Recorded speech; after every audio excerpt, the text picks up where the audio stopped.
Hello, hello, hi, gigpreneur. What is going on? What's happening? Welcome, welcome. Happy Saturday. In hopes that you squeezed more out of your day than the day squeezed out of you. I am Sean Azimi, and I'm somebody who went from corporate America to a gigpreneur, an online guy, not by choice.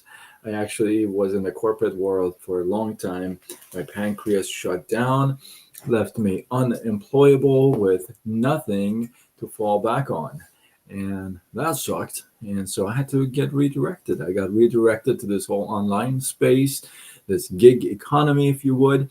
And now I help folks like you, like me, to start a side business, a side gig online, and we grow it using social media. If you like that idea, if you've been thinking about starting something online, I mean, everybody's almost got something going on.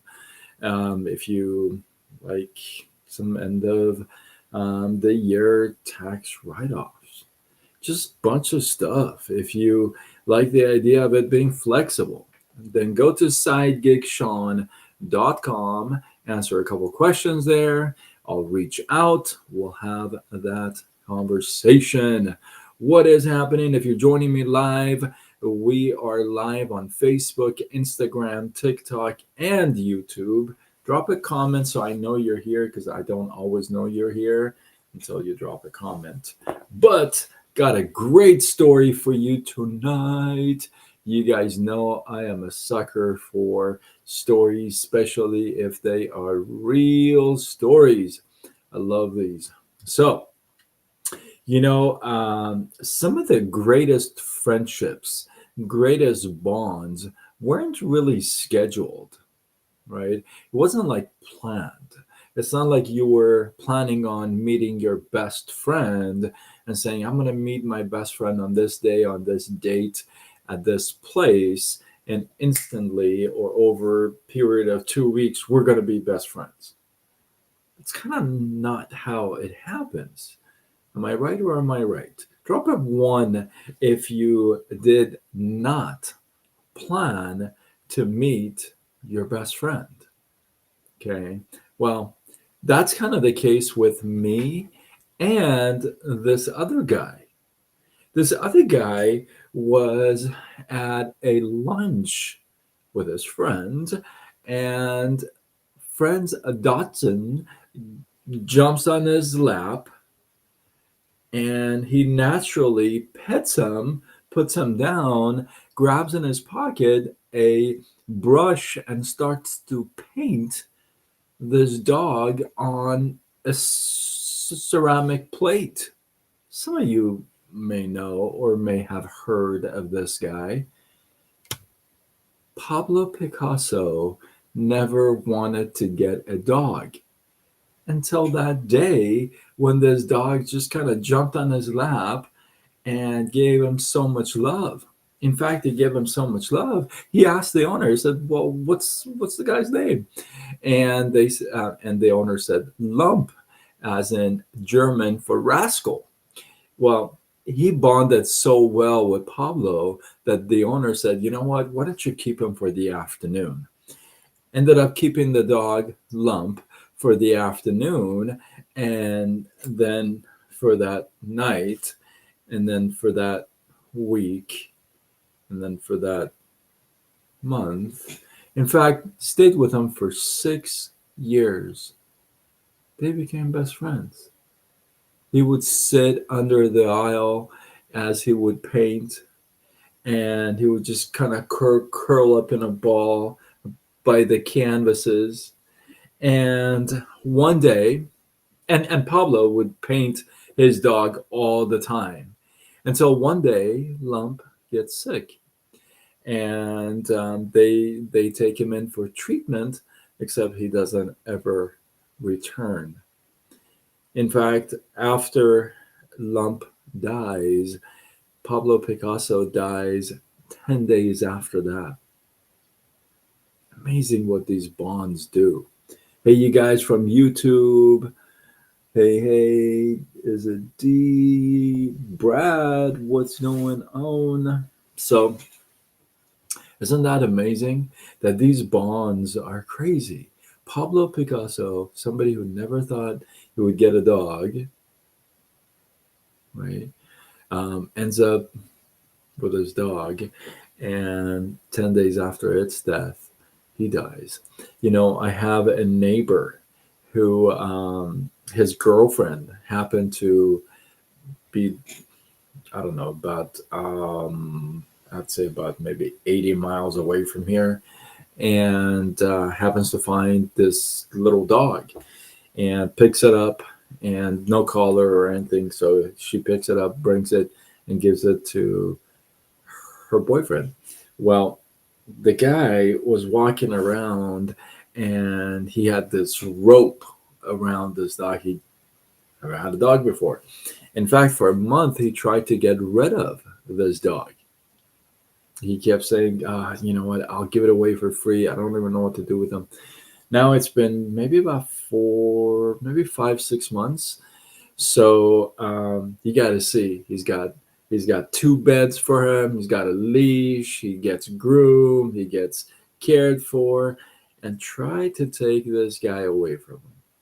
He says it himself. He says that this is my dog. There's no way. I mean, I come home, he's waiting for me. He's just a little dog too. And the funny story is, uh, most of you, if you're new to my lives, you don't know, but I had a dog. His name was Little Guy, and I never wanted a dog. By the way, it's 11:11 p.m. right now in Southern California. Say what? Angel numbers. Little guy is in heaven right now with the angels. Um, I never wanted a dog at the time when I was mortgage industry.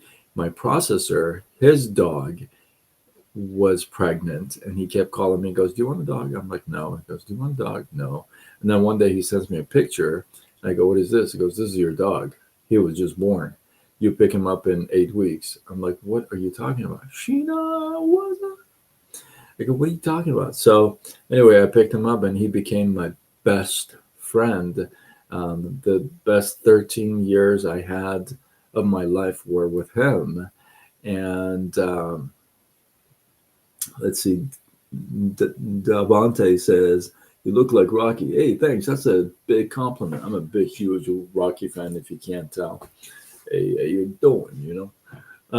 So some of the bonds, some of the relationships, some of the friendships that we get are definitely not planned, not scheduled. Um, they are by chance or by divine con- connection, if you would. I often say you meet people for a reason and a season.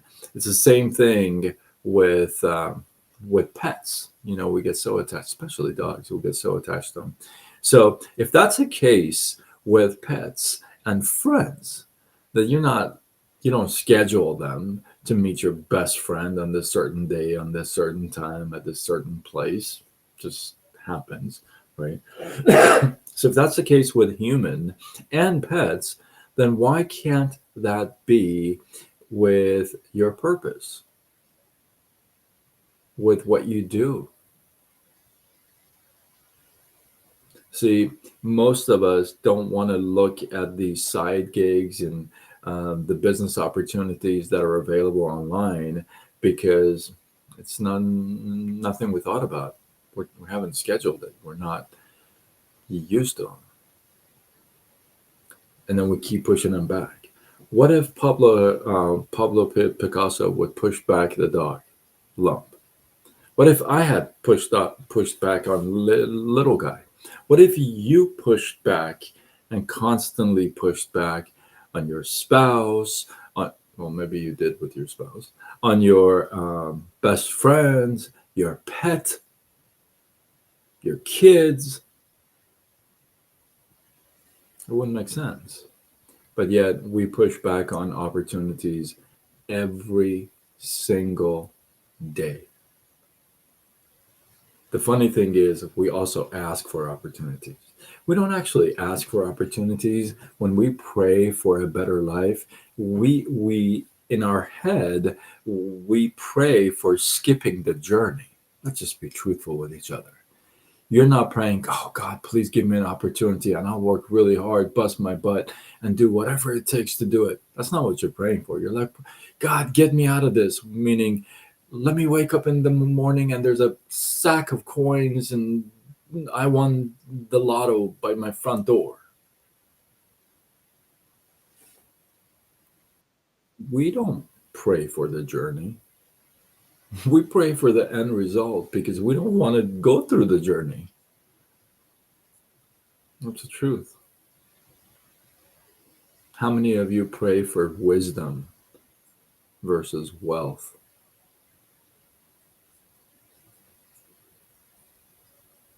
If you prayed for wisdom versus wealth, you wouldn't buy a lotto ticket. You'd buy a book that would teach you a skill that would earn you more money. Or you would enroll in a course. But we don't pray for, who prays for wisdom? Pfft, I want the money, man. Let's go. I don't want to go through the journey. I don't want to check things out.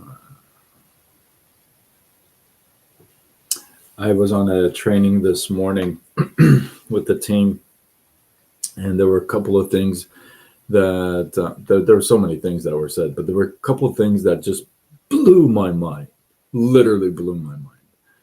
One of them was dream bigger than your exhaustion. Dream bigger than your exhaustion. Not even like tiredness, because we always say we're tired, right? Not a lot of us say we're exhausted, but we're going beyond that. We're not saying tired. We're like, you're almost dead. That's kind of a day you had. Dream bigger than that. Welcome these encounters. Welcome these um, unusual things. Hey, you've heard me. Hopefully, you've heard me this. You've heard me say this before. Um, Ultimately, you make a decision. You make the decision, but you open yourself to these encounters, to these ideas, these things. You know, and I think that's really important. And again, if it happens with a bond with a dog, it happens with a bond with a parrot, a bird, um, a friend, then why can't it happen with something completely different? Like, um, you know, a different idea. So hopefully that got you a little bit of something, something. Hopefully you guys get some love, some inspiration, some value. I appreciate you guys. Drop your thoughts, your comments, your feedback below. Let this feed grow. I always go back and check my comments, no matter what platform you leave them on: Facebook, Instagram, TikTok, YouTube. Um, so, yeah. And if you're not following me, you can follow me on all those platforms and LinkedIn, X, and Threads. And I go with Side Gig Sean. If you feel like this is worthy of sharing, you want to share, hey, you got a friend who's got a pet, a fur baby? Come on. Who would not want to know about Pablo Picasso's story with his dog?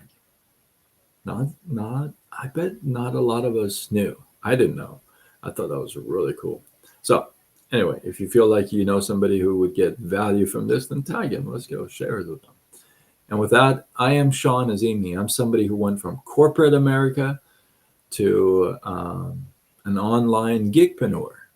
I I was in the corporate world for a long time. My pancreas shut down, left me unemployable with nothing, and I mean nothing to fall back on. Zilcho.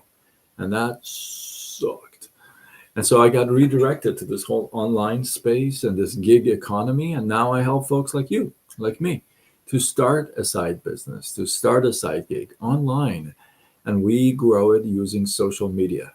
If that resonates with you, you like to make some extra money, add another stream to your income. Notice I don't say just want it and no hustle. Hustle comes from you. This is a legit thing. So if you like that idea and you like it being flexible, then go to sidegigshawn.com, answer a couple questions. I get to know you. I'll reach out and we will have that conversation. By the way, this is the best time to join a business or start a side gig, especially online. It's the last few days of the year, tax write offs, many advantages. So, this is that time, and this is not the time to chill and relax. So, hey, if you are about the hustle and the money, then go to sidegigshawn.com and let's have that conversation. With that, I am signing off. Let's see. Susan, how are you? Um, no, of course not. Why would it? Why would it? So, with that, I am signing off until tomorrow when we do it all over again. Much love. Follow me, follow me.